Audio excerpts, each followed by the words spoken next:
Good afternoon, good morning, good evening, depending on where you are in the world, and welcome back to our One Heart, One Earth Global Healing Summit for June 2020. Our summit's theme is Creating a Sustainable Future, and I am your host, Lisa Gunshore, and I am so excited to have this presentation this afternoon. And for everybody, I see you guys joining in. I could see it all, the little upticks. So as you're joining in, please feel free to comment, questions, anything like that in the live chat box to the right. And also don't forget to click subscribe on the left to Buddhist Biohacker. All that does is it will give you a notification when we go live for any summit, any podcast, or any special event. So definitely click that subscribe button. And if you have not yet registered, go to oneheartoneearth.net. That's oneheartoneearth.net. That's going to give you access to all of the gifts and offerings that we have available for you from all of our facilitators. Somebody's already writing, sending love to both of you. Thank you so much. Thank you guys for joining and connecting in. And I'm really honored and happy to invite our guest, Julie Hoyle, back with us today. Hi, Julie. Hello, I'm excited to be here. Yay! I'm so ready. And just so everybody knows, Julie Hoyle has her own channel within the channel. So if you go to playlists on Buddhist Biohacker, you can click Julie Hoyle, Awakenings Activator, and you'll be able to see all of her podcast interviews, workshops, and presentations. So do check in with that. And Julie, I'm going to let you take it away. Enjoy, everybody. Thank you, Lisa. And good morning, good afternoon, or good evening to you all, wherever you are in the world. It's an absolute pleasure, a great joy for me to be here this afternoon and to present on a fantastic theme, a juicy theme, especially given what's happening in the world today. And that theme is utilizing your gifts.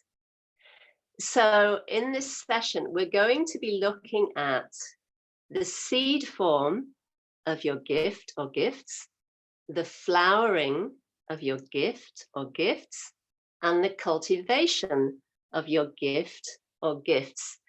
And let me just say that I use the singular gift for those of you that aren't maybe quite sure of what your gifts might be at this point, and that's okay.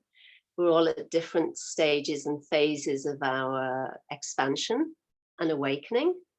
And I will be here to support you to be able to see and to look at and to own what your gifts are. But before we get started with that, I just want to introduce myself for those that might not know me.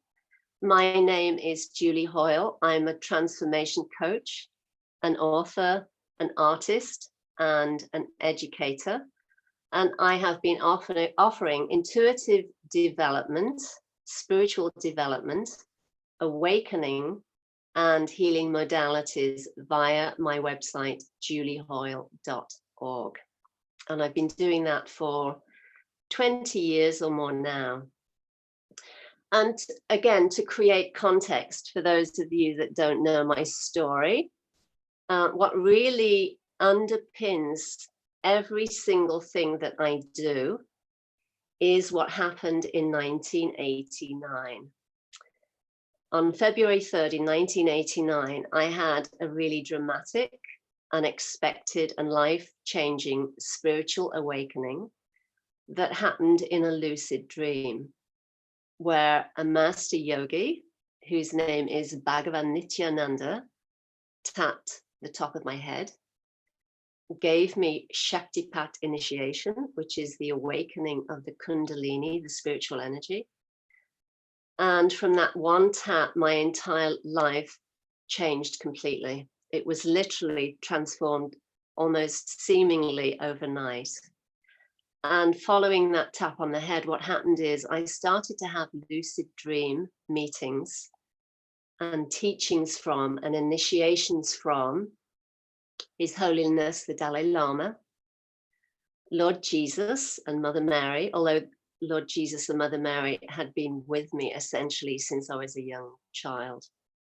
And then I would have dream meetings with master yogis with Christian mystics and monks, with goddess, the forms of the goddess, Kuan Yin, and Vajra Yogini. I would have dream meetings and initiations with Native American shamans and ayahuascan shamans, and Hopi Indian Native American chiefs. And, you know, again, I could speak really extensively about how that happened. I won't, because I've detailed it in my book, An Awakened Life, A Journey of Transformation, which is available online. But it's important for me to honor the place from which the teachings and the offerings come. Because absolutely every single thing that I do and every single thing that I offer comes from that place. They inform, they tell me, they speak to what they would like me to share and the way they would like me to share it. So that's really important, that you have an understanding of where this comes from with respect to what I'm sharing this afternoon, because the awakening power is inherent in everything that is being shared this afternoon. Someone jokingly, a client recently, called me the awakening activator. And I really laughed. I thought it was funny. It's a great title. But, you know, there's truth in it, because that has been validated for years and years and years now, that when people work with me, there's some sort of awakening or transformation or epiphany or movement of energy that happens that really then enables him or her to move forward in their lives in a new, more expansive way. And that really is a result of the grace that is inherent in the offerings and is shared through everything that I do in terms of course content writing and these live stream offerings. So it's important for me to give voice to that so that there's an understanding. And with that, what I would really invite you to do is engage with the practices. I'm going to give you 3 very simple exercises. And it's really important that you engage with them as fully as you possibly can, so that you can then receive the energy of what is being given via and through these exercises. So if you have a journal, hopefully you have a journal or a piece of paper with you and a pen or pencil, so that you can make some notes as we go through, because what I'm going to do is I'm going to make this very interactive as we go through this session. And with that in mind, I would encourage you to ask questions in the chat, or if you prefer later, you can send me questions to truealignment@yahoo.com, or you can reach out to me on Instagram, Julie Hoyle, True Alignment. So to start this afternoon, I just want to share something that is very important that happened, I think, maybe around 7 or 8 years ago. I was in a lucid dream with one of the master siddhas, and she was giving me teachings and directives for my life. And after she'd given the teachings, she said to me, "Julie, thank you so much for everything you do. I really appreciate it. And I particularly appreciate the work you do with teenagers." And then she went on to say, "Young people can never be radicalized if they know who they are. Young people can never be radicalized if they know who they are." And at the time she was telling me this, it was a time when many young people, particularly in Europe for some reason, were leaving their homes and they were flying out to join ISIS. They were giving up all the comforts of their home, their lifestyle as a support. And some of them were like 15 or 16 years old. And there seemed to be a rash of these young people leaving their homes in Europe, and probably in the US and Canada as well, and going to essentially sign their lives away with ISIS. So this specifically is what this being was speaking to. And I remembered that yesterday, and then I realized this is true with respect to you and I as well. Because we can, when we know who we are, we can never be swayed. We can never be diverted into something that isn't good for us, for our highest good and for the highest good of humanity. We can never have what is ours taken away from us because we own it and we stand in it, and we place value on it.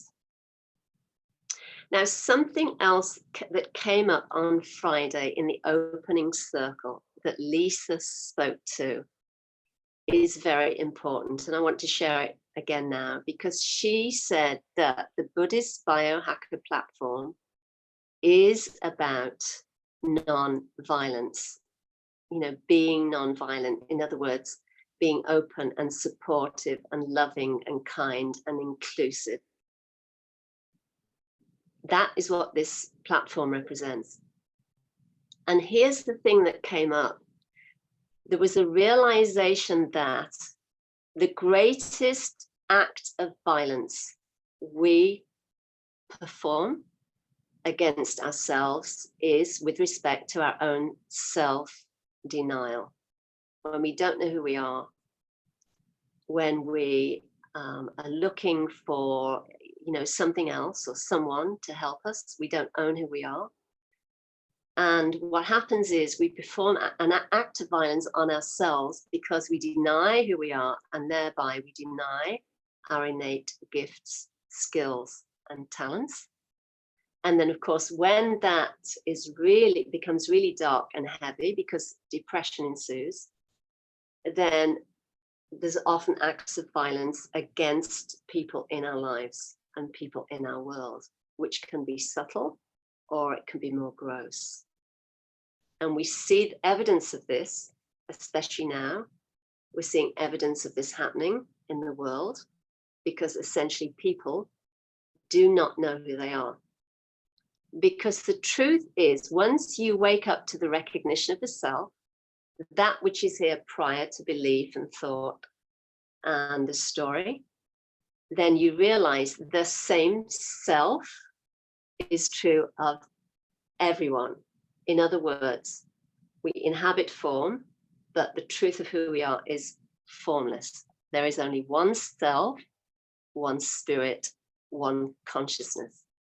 So when you have a direct experiential recognition of this, you can never perform any act of violence against a seeming other, because in truth, there are no others.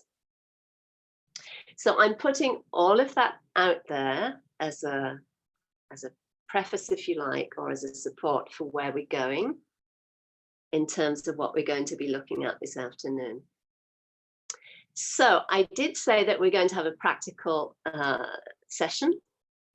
So what I would like to do is invite you as a starting point to contemplate and look at the seed form of your gift or gifts.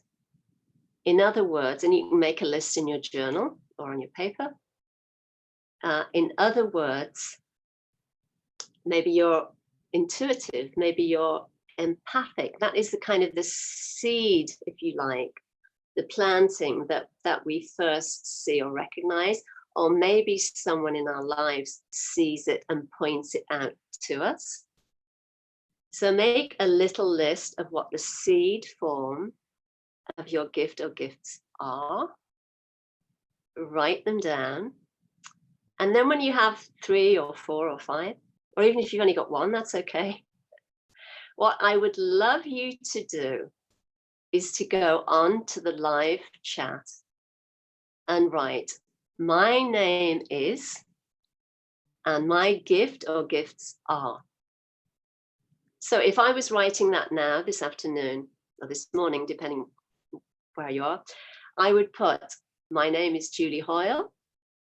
My gifts are, I am naturally intuitive, creative, sensitive, empathic.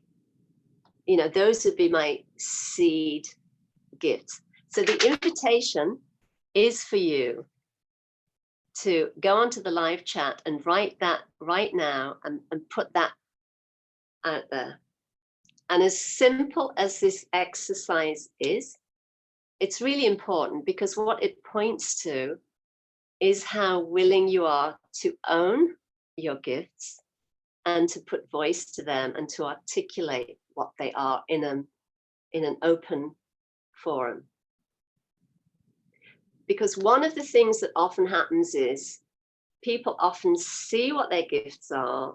They might have some recognition, but they'll kind of pull back. They won't step into them. They won't own them. So this is step one of really standing in and owning what your gifts are. What are the seed forms or form of your gifts? And if you really, really, really don't know, here's an invitation, right? My name is Jane Green, for example, and just put question marks.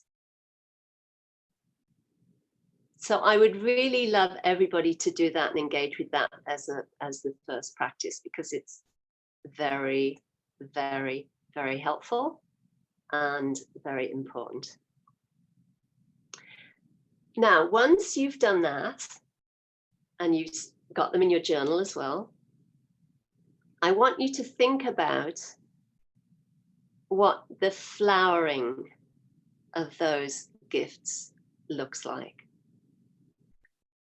So, for example, if I was writing in my journal, you know, I'm a natural intuitive. What is the flowering of that? You know, what form is that taking or has that taken? So, you know, up to this point, my naturally intuitive gifts have expressed themselves. They've flowered into writing articles, writing a book about my spiritual awakening. They have included soul purpose readings and spiritual counseling. They have included working with people to help them see clearly who they are. So, you know, in your own descriptors, just sit and think about how those gifts have flowered up to this point. And if you've only just started recognizing what your gifts are, I want you to just kind of daydream a little bit and detail how you would like those gifts to blossom into the fullest expression. So maybe that might be, let's say maybe you're very creative and you love to write. Maybe that writing is your thing. And maybe you would like to write a series of books, or maybe you'd like to write a children's book with illustrations. So hopefully that makes sense for everybody. So step one is you're recognizing the seed or seeds of what your gifts are. Step two, you are detailing them and you are standing behind them with respect to growing them and, you know, having them blossom and become more expansive. Now, while you are writing those details out, I'm going to speak to why this is so important.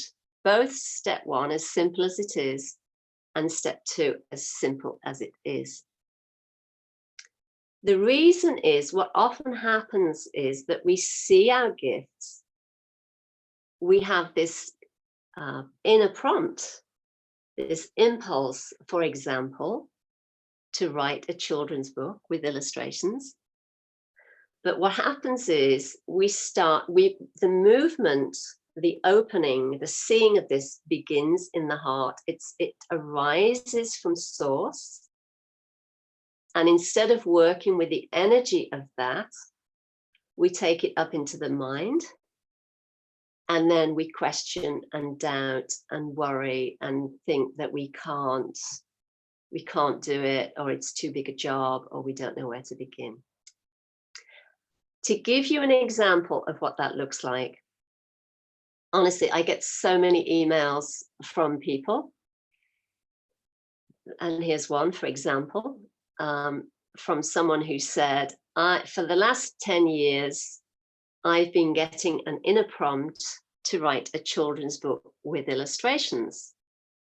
But I don't know where to begin. I don't know what to do. I don't know even how to start with this. I don't know how to get it off the ground. And my response was, oh my gosh, if I was source, if I was God, I would give, and I'm joking with her, I would have given up on you a long time ago. Because here's the important thing. When a prompt lands in you to write a book, to create a website, to create the Buddhist biohacker platform, for example, it's very important to trust the place from which this intuitive message arises. When you absolutely trust that this message, this directive comes from source, then you will also trust that whatever you need to know to be able to put this into action and to do the work will be given. You will be shown the way, I promise you. And for an example from my own experiences, I think again, 5 or 6, maybe longer, maybe 7 years ago, I got this intuitive hit, create an intuitive painting workshop titled Honoring the Goddess. I got the hit. I was told to go onto Facebook. I went onto Facebook and I asked a question. I'm going to be presenting, honoring or offering a workshop, honoring the goddess. Who would be interested? I thought maybe 5 or 6 people would say I am. And the response was really massive. So I just started laughing because I was like, okay, what now? I need to find somewhere a venue that will host it. And I need to be able to figure out how I'm going to do this. But the thing is, I trusted that the people that would support that and all the help I need would show up. And of course, what happened is my dear friend, Julie Knowles, offered her restaurant. And I was able to get help with being able to, get the word out and to be able to offer the workshop. And from that, I think I did maybe 7 or 8 of those on Grand Bahama, in Nassau, and also in Europe. And that has happened consistently every single time an idea has landed in me, or a prompt has landed, or a nudge, or sometimes a kick at the butt, do this. I really honestly trust the place from which this arises. And I know that the correct, the right, the most beautiful support will show up. But what often happens with people is they take that initial impulse, they take it up to the mind. They think that they have to have everything figured out ahead of starting something. And that is the biggest obstacle. It just blocks everything. Another example, I'm going to give you examples because I think it's really important to speak to the obstacles because they can be quite subtle and we don't see them. Another obstacle I've seen is that with respect to people that have discovered what their gift is, they've been given a nudge to create an event or to create a blog or to create a website, for example. What they'll often do is they'll often block themselves from taking the first or the second step because they say, I have to get the wording right. I have to make sure the way I'm presenting it is perfect. I'm not a writer. I don't know how to put it into words. So here is the thing I would say to that. If you were a parent and you gave birth to the most amazing golden child, and when I say golden, I mean in terms of the light emanating from that child, irregardless of, skin tone, ethnicity, and so on. But this child that radiates the most incredible light, and let's say this child is 5 or 6 or 7 years old, and someone came up to you and said to you, wow, your son or daughter is amazing. He or she is so beautiful. Oh my gosh. Tell me about him or her. What's his or her name? And, what kind of personality and character are they? You wouldn't say, oh, I don't know. Just let me think about it. Let me get back to you tomorrow. I have to try and get it right. I have to get the wording just right. And, I need to think about it. You would never say that. You would speak from your heart. You would speak directly to what you love about your child. And you would not have a problem communicating that. So I would invite you, if you're just starting out, figuring out, how to share your gifts, or if you're trying to find ways to expand and get your gifts out to a wider audience, think of your gift or gifts as your golden child.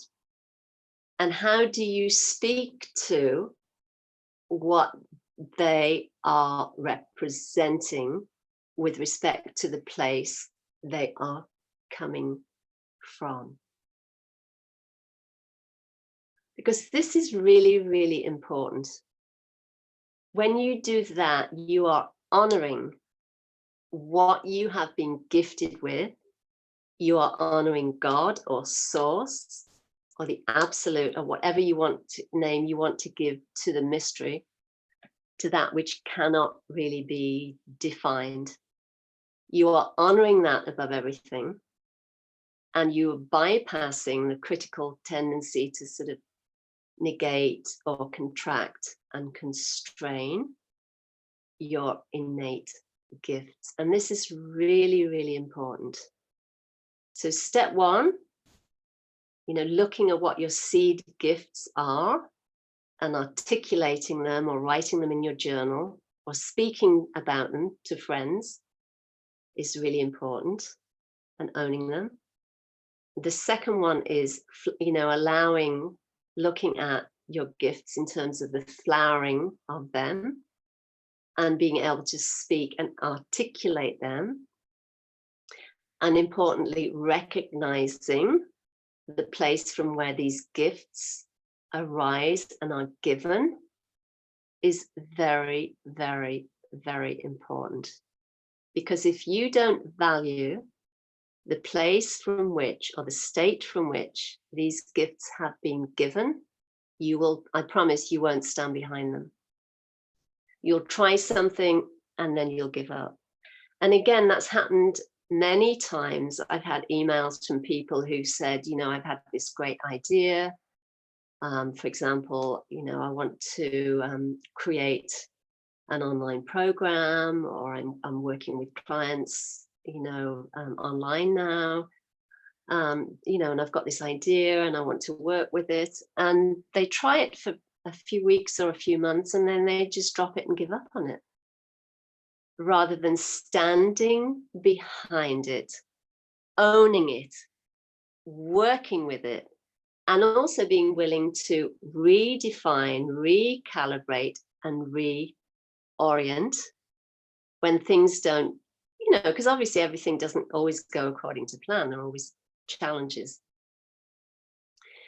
So again, being willing to stand literally in the trenches, if you like, with your gifts and really work with them, especially during challenging times such as now, is really important. And it's really important not to give up when times get hard.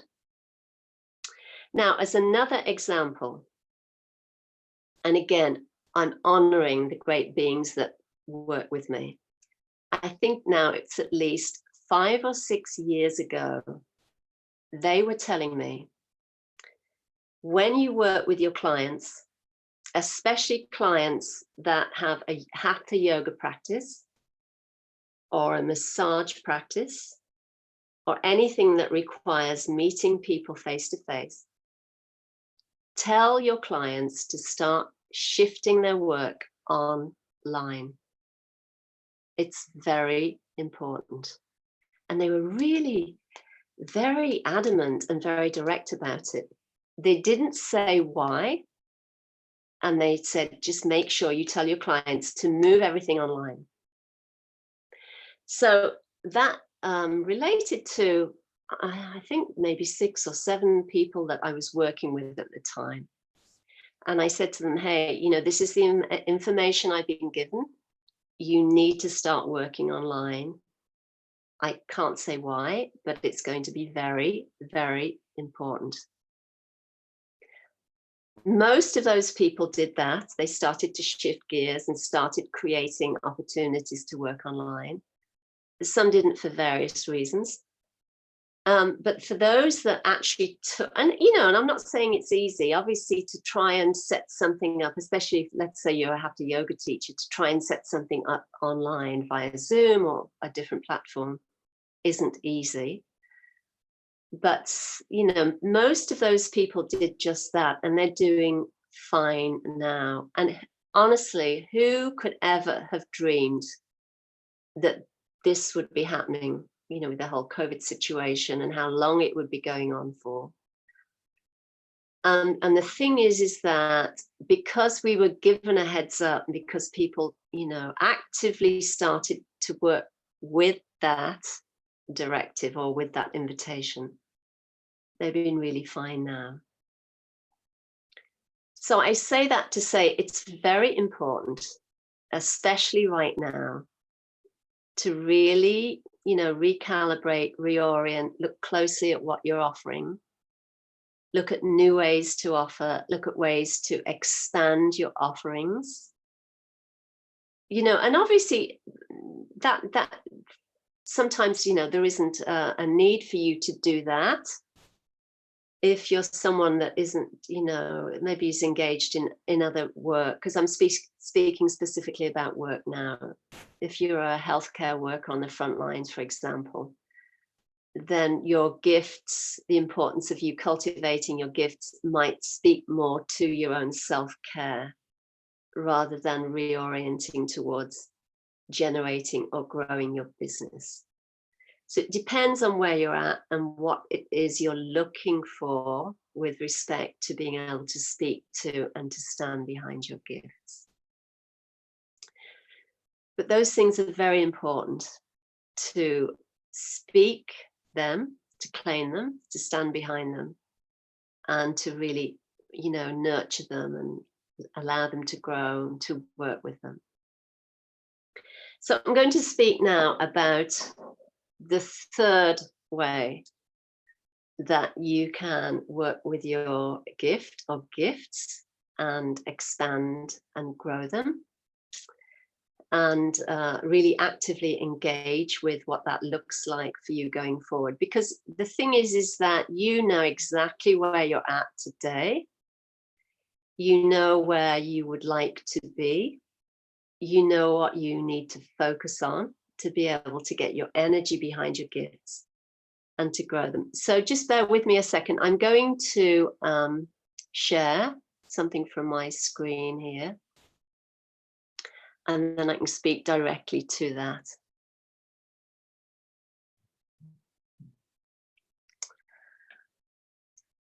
All right, so hopefully everybody can see that.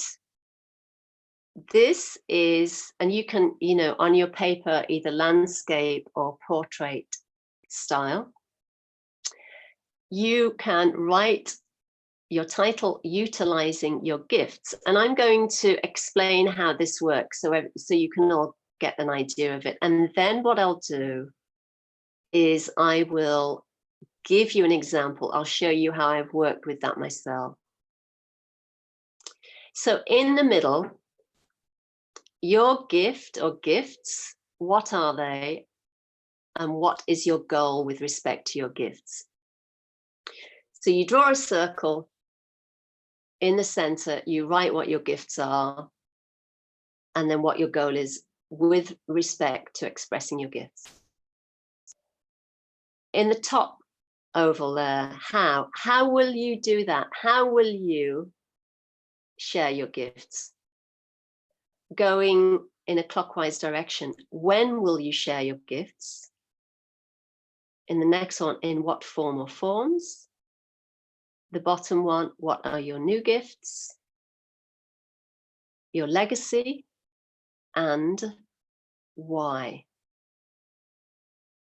And these questions with respect to your gifts, how, when, in what form or forms, what new gifts, what is your legacy and why, are all, again, really, really important. So you can either take a screenshot of this, or you can write it out, or later, if you like, I can send you the PDF of this, the image of this, so that you can work with it. But I think it's simple enough for you to be able to sort of sketch that out now. All right, so I'm going to close that one off, and I'm going to share another one to show you what mine looks like. All right, so there's my example here. So as I shared earlier, in the center,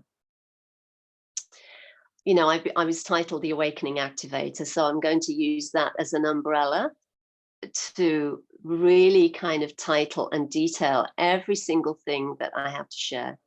And the goal of what I share is to expand the reach of the awakening power. Because every article, every course, every face-to-face teaching event, every counseling session, every life purpose reading, every article I write, every painting I create, every single thing I do is a vehicle for the awakening power. And that really is a central focus, the goal of what I do and what I share. Now, above that, you can see the question, how? How will I do that? Very simple for me. It's being willing to say yes and then act on guidance. In the next one, in what form or forms? That's very simple. Live presentations, webcasts, trainings, books, and articles. And I didn't put courses there, but through courses, I have courses and all kinds of different things going on. Then with respect to the legacy with respect to what I do is about supporting people to awaken to who they are, and in turn, support global awakening. That is a big goal, but that is what I'm here to represent and present: global awakening. The next one, when? When is that happening? Well, it's happening now. And what I'm doing is I'm continuing to grow and expand live offerings. I'm also in the middle of finishing 2 books, and I like to have a timeline. I think it's important to set yourself a sort of goal with respect to a timeline. And I aim to finish one of them by the end of August. Then with new, the 2 books I'm currently writing are handbooks, and I'm also working on new ways of connecting and sharing. And why? Why? This is a big question for all of us. Why are you doing what you're doing? Why are you doing what you've been called to do? And what I realized many years ago is there's no other way of putting it other than it was what I was born to do. This is my sole purpose, to support and to activate global awakening. So I hope with you seeing this, this helps you in the articulation of your own inquiry. You know, and as simple as this is, it is very, very, very powerful. I cannot tell you how powerful it is, honestly. It is amazing. Those simple questions, how, in what form or forms, legacy, when, new, and why, they're all hugely important. Now, all of that said, to stand behind my words so that you know I'm not just saying this because I needed to think of something to present and share today. This is one of my journals from, I don't know, 10 or 15 years ago now. And actually you can see it's not that pretty, right? I'm really into beautiful journals right now.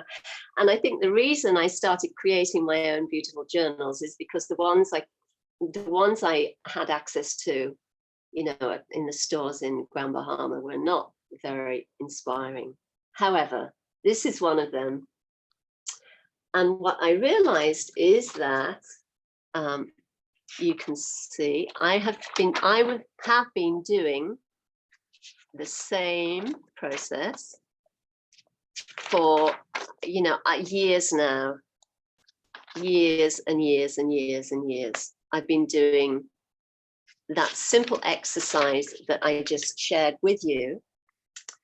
And the reason I place such great value behind it is because 10 or 15 years ago or so, I knew I was being directed to expand on the offerings and to find new ways of sharing and to, you know, use those offerings as vehicles for awakening.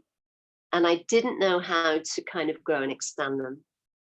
So I asked the siddhas and the saints and the masters that I work with, you know, what can I do? How can I work with this energetically? And they were the ones that gave me this simple exercise, because they said creating an intention is really important and it's very powerful. And as simple as this work is and this exercise is, again, it is a vehicle for awakening to the fullness and the truth of who you are. So I'm saying that to say this, I really, really encourage you to actively engage in that simple process, because I promise it will bear fruit, and it will bear fruit in ways you cannot begin to imagine, because it came from source. And when you connect into source and you speak to those descriptors with respect to your gifts, skills, and talents, they will blossom and grow and flourish. So those three simple things I've given you this afternoon, again, I promise, will make a huge difference in your life. Huge. Huge. So what I'd like to do now, since I think we have a little bit of time left, I wanted to create some time and space to open the floor. If you have any questions before we finish today with respect to those very simple exercises, or with respect to how to grow or expand on your gift or gifts, or if you need to, you know, look and see what they are and identify with them, I'd love to take some questions now, if any of you have questions. So I'll maybe pass that over to Lisa to just check for me. Yes, for sure. So we'll give everybody a minute because there's a slight delay on YouTube to write your questions in. But we do have some really great comments. So we have, my name is Raquel.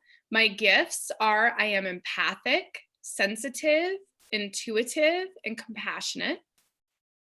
My name is Alejandra Torres. My gifts are natural, intuitive, empathetic, healer, love unconditionally, compassionate, spiritual healer, and have a heart to help the people in need. My name is Cheryl. I am caring, intuitive, and a healer. My name is Karen Helen. I'm an empath, nurturer, intuitive, creative, and communicator. So thank you guys for everyone who's shared. These are so good. And I hope you have some questions. I see like dots, so I know people are writing stuff. So I'm waiting for it to show up. Excellent, excellent. Because, as simple as these things are, it's so important, because so often there's a reluctance. I don't know what it is, quite honestly. There's a reluctance to really step into and own one's gifts. Or there's a stepping in and an owning, but then it doesn't go any further than that. And it's almost like, God or source, the awakening power keeps coming and knocking on the door and saying, hey, I'm still here. I've been here for 5 years. I've been asking you to create something or do something with this. When are you going to do it? Well, this is such an important presentation. And I feel like, Julie, it's the most important one you've done so far on this channel, honestly. I mean, I was watching and I'm thinking, wow, like this is so important. And I'm so grateful there's so many people watching right now. And if you're watching the replay, you can still comment. Don't worry, Julie, and I will write back to you. Yeah. Because it really is hard to articulate your gifts. Like I was thinking about this during your presentation and I was like, gosh, what I would have said 6 months ago is not what I would say now. And I think a big part of it is take action on it and more shows up. Yes, exactly. Because look, I mean, let's take the Buddhist biohacker platform, for example. If I had said no to your first invitation in April, because that what came up, it's like, oh, do I have the time? Because I was worried about integrity. If I'd said no, none of the things that have happened since would have flowered into expression. And who knew? I've said this I don't know how many times. Who knew I would absolutely love this form of sharing, because it feels so intimate. It's very direct. It's very intimate. And the thing is that as I've said, I trust the place from which this information is arising, and it conveys the awakening power. And when we trust that and work with the energy of that, then our lives change as a result in ways that we would never have imagined ever.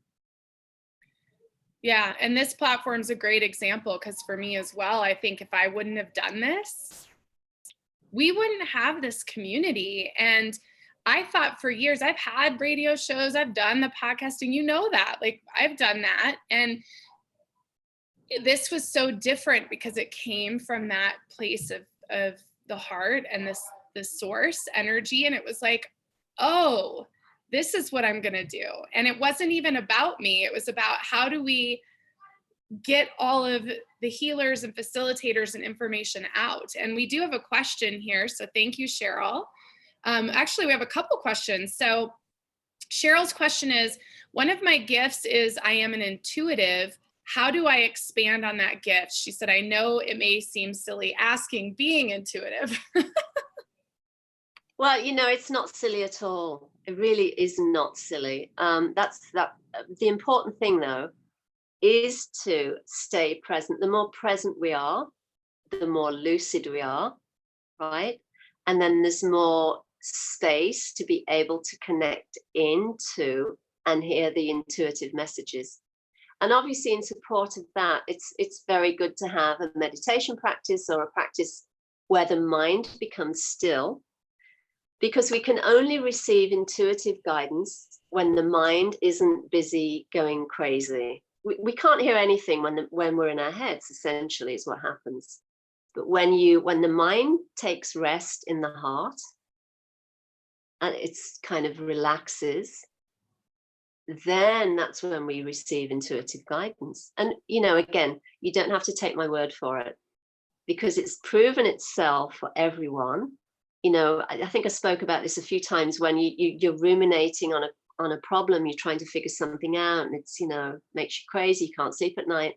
And then the minute you just let it go and focus on something else, or get still, or take a walk in nature, then the answers arise. They just come up spontaneously on their own. And another thing that can be done that's very helpful is to pray to, or connect to, or invoke those beings that support your path and and guide you, because everyone has at least one or two.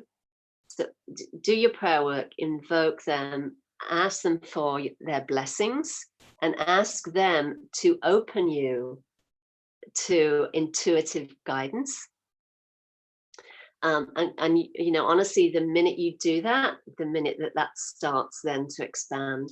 And also, I think it's what's really important in a practical way is to make sure that you are continuously listening to and following your inner guidance, even in the smallest way. For example, something like, take your umbrella, it's going to rain. Or, call your friend, and a friend that you haven't thought of for a good while starts to land, and you think, oh, I wonder how she's doing. I wonder if she's okay. Take that as a hint and call her, or send him or her a message, because those are prompts from spirit, from source. And that's intuitive guidance right there. So that more you act on the small things, the more the bigger guidance gets. I love that.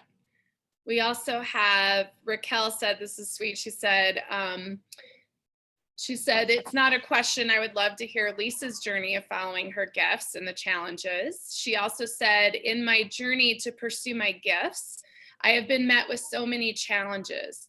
How does one know when they are being redirected and to let go, or whether to keep moving forward? Well, one of the things is very simple, actually. When it comes from the mind, and it's the mind, worrying, maybe worrying about, should I stay in this job, or should I go there, or should I go there? The quality of the mind essentially is it's subject to change. So one day, for example, you might decide, oh, I'm going to go live in Arkansas. And then the next day it's like, no, I think I need to go live in Florida. And then day 3, no, I'm going to go to New York. The mind is subject to change. It's not stable. It really isn't stable. It's always fluctuating. It's always coming and going. Whereas when it comes to directives from the heart or from source, it is always stable. It doesn't come and go. It doesn't change. And that is why people can say, for years now, I've been having a prompt to write a children's book with illustrations. Whereas if it had come from the mind, it would have been this idea, oh, maybe I'll do that, I'll start it. And then next week it becomes something else. So I would say, look at consistency. If it's something that keeps coming up for you, with respect to a directive, look at what that's saying, explore it, ask questions of it. And if it keeps coming up, then it's definitely for you. If it keeps fluctuating and changing, then it's probably coming from the mind, or coming out of some anxiety about the future, or worrying about, what is the right course of direction. Because, the truth, as we all know, is that great things happen and they land unexpectedly without us. Like with you, Lisa, you couldn't have sat and constructed the Buddhist biohacker platform. Right? No. Things just, there's an energy behind it that is recognizable, and we trust it. And, when it comes from source, you can guarantee that it's the right course for you, and that you'll be supported and you'll be shown the way. I Yes. hope that is the question, but that's essentially the way it works. Yes. And we've got more questions. And in regards to my journey, that's for sure. She put in parentheses, Raquel, so maybe another video. So true. But the one thing I can articulate, because I'm still processing that, honestly, I'm in the middle of it, really. But the one thing I'll say is, just like Julie's talking about with when it lands, to trust and to go with it. And I think a big part of that is being don't attach to the outcome. Yes. I find if I'm attached to the outcome, it probably didn't come from source. Yes. It was probably me saying, oh, I want this outcome and I'm going to do this thing, versus I have no idea why I am going to make a documentary. Never thought of doing it before, but I just feel like I need to do it. And there was absolutely no outcome. And that's how Buddhist Biohacker was too. It was like, I don't know what I'm doing, but I feel like we've got to get all this information. And I've been on this mission to get this information out. And what's happening is we're creating channels within channels, and we are Yes. creating this new media, and it's all there for us, but it's just allowing it to unfold and to open, and not to worry about what exactly you're doing, but just to let it all happen. But one thing I found, the documentary is a great example of this, and in your presentation, Julie, is I just did it. It just came and it was like, I'm going to do this. But in doing it, the memories of my childhood, of the times I made movies, of directing the junior high plays when I was in high school, of my passion for production. And all of a sudden, at 41 years old, I'm like, oh my God, I'm a producer. Like, that's what I do. That's my gift. Like, instead of saying my name is Lisa Gunshore and I'm a psychic and a healer, my name is Lisa Gunshore and I'm a producer of creative content. Yay, there you go. And that's who I am. And it's not any different, but it's this different opening and this different experience. And that's come through saying yes. And I'll probably be something different next week or next month, but it's totally worth it. Yes.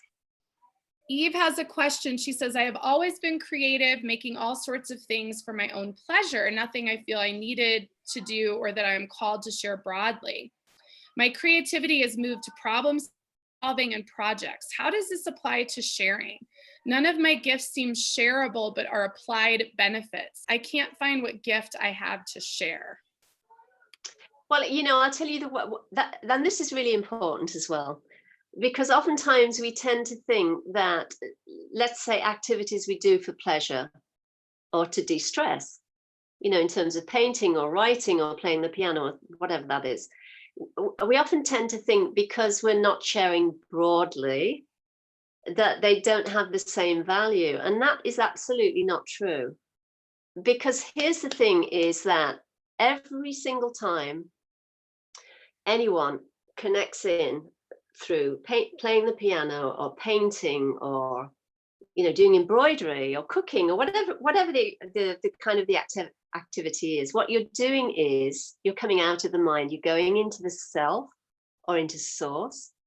You are entering into an activity that also feels like you're stepping outside of time, and you're really recharging, you're nourishing yourself, you're connecting in, you're listening, you are really strengthening your spirit.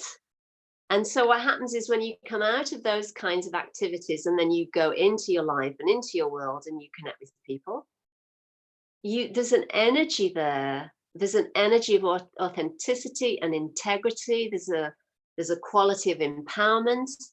You know who you are. You can speak directly to people. You can welcome people with love. You can be supportive. So please don't ever minimize your activities, the activities that really nurture you, because those are the connecting points. Those are your touchstones for self. And they're very important. Very, very important. So, if that applies to you, don't feel like you have to turn it into a business, because you don't.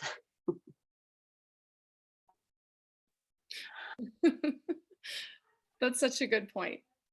Yes, you know, and the thing is we're all unique. We're all called to, be in this world in different ways.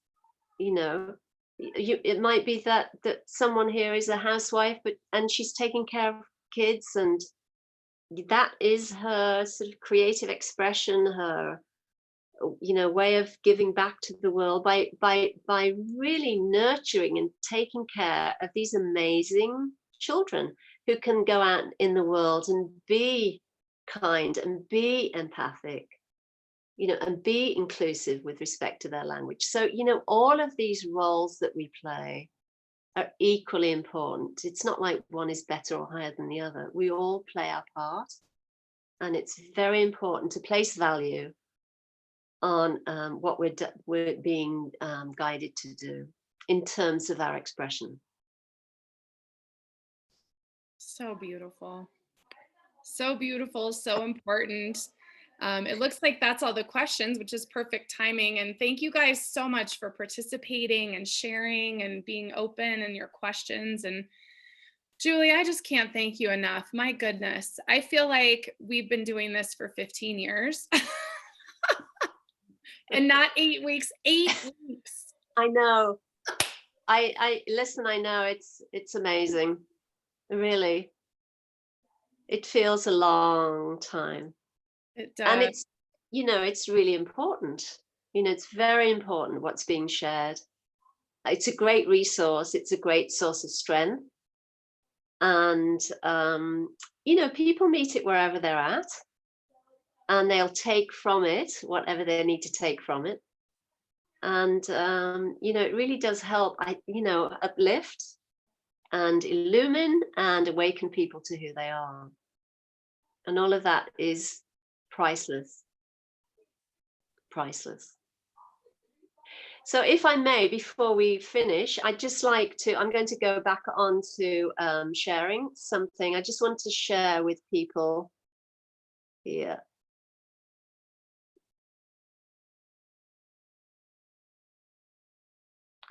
For those that, maybe haven't met me before, don't know me, I'm putting this up here so you can take a screenshot. Everything is in one place. My name is Julie Hoyle. There's my website, my Instagram handle, my email address. These are the books. Well, the first one, An Awakened Life, A Journey of Transformation, is the book I was referring to with respect to my awakening. And then the other book, Living an Awakened Life, is really giving you, self-inquiry practices and anecdotes with respect to how to be able to live in source, as source, from source. And then last but not least, I know you have this information somewhere, Lisa, but if you quote OHOE, and contact me via my email address, you can claim 30% discount on readings and courses, including the Living in Alignment online course and all Coursecraft offerings. So I did want to share that because some people have said, that they didn't have my information. So there we go. All right, so I am at the end of the presentation. I don't know how we're doing for time, but I think it's all good. Yes, we are so good. Thank you again so much. And everyone can also get all of Julie's information on the oneheartoneearth.net site. So wherever you go, you will be able to find her, and we'll have an email going out here very shortly with all of her information to everyone who's registered. So just a reminder, if you haven't subscribed to Buddhist Biohacker, please do. We want that community page. We got to get to 1,000 subscribers. We're a third of the way there, and maybe more than a third now. And don't forget to register at oneheartoneearth.net. And I love you so much, Julie. It's really beautiful presentation. And thank you so much. You're welcome. I love you too. And I love this opportunity. I'm very grateful. Thank you. And thank you, everyone, for tuning in. Thank you, guys.